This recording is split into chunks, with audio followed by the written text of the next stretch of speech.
সবাই গোস্ত দাও, সবাই গোস্ত দাও, কোরবানি গোস্ত দাও, বেশি করে দাও সবাই। আরেকটা দাও, এক পিস দাও, আরেক পিস দাও। ওরে দাঁড়াও দাঁড়াও, মুরব্বী মানে দাঁড়াও দাঁড়াও দাঁড়াও, দেওয়া হচ্ছে। চাষা বেশি করে দাও, চাষার দাও, চাষার দাও, দাও দাও, চাষার দাও, দাও সবাই দাও, দাও বেশি করে দাও, বেশি করে বেশি করে নাও।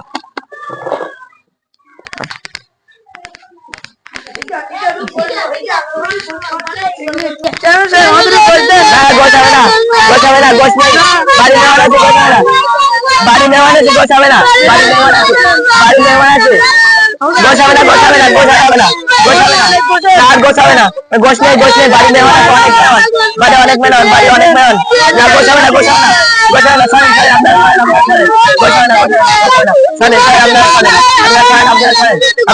গোছাবে না,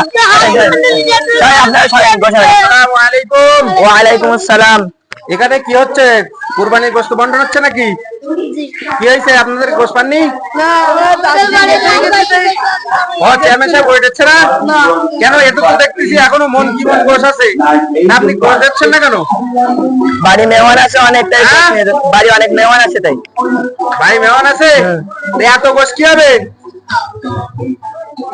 এত গোশ কি হবে? আপনি যদি গরিব অসহায়দের গোশ না দেন তাহলে কি করে হবে বলেন? আজকে ঈদের দিন সবাই মিলে গোশ খাইতে হবে। আল্লাহ কি বলছে? ফাকুলু মিনহা ওয়া আতইমুল বাঈসাল ফাকির, নিজে খাও, গরিব অসহায় মিসকিনদের খাওয়াও। তা আজকে আপনি একা থাকবেন আর এইসব গরিব অসহায় এরা গোশ পায়নি সব কান্নাকাটি করতেছে, একটু দেখেছেন আপনি?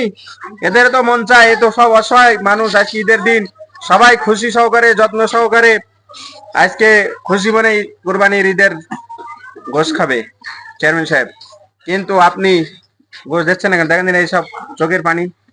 চেয়ারম্যান সাহেব এত গোশ কি করবেন? গোশ দিয়ে দেন গরিব অসহায়দের, কিছু কিছু সবাই দিয়ে দাও, বেশি করে দাও, এদের বেশি করে দাও।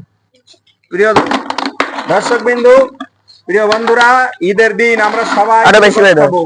কেউ আমরা নিজে থালা ভরে দাও, থালা ভরে দাও, আপনারা নিয়ে যান। আর আমার প্রতিবেশীরা অসহায় থাকবে, আমার আত্মীয় স্বজনরা না খেয়ে থাকবে, গরিব যারা আছে তারা না খেয়ে থাকবে, আমরা আনন্দের সহিত পেট উদার করে পূর্ণ করে আমরা গোশ খাবো, এটা হবে না। আমরা সবাই মিলেমিশে ভাগাভাগি করে আমরা গোশ খাবো। আল্লাহ যেন আমাদের সকলকে এই তৌফিক দান করেন ঈদের দিন। আসসালামু আলাইকুম।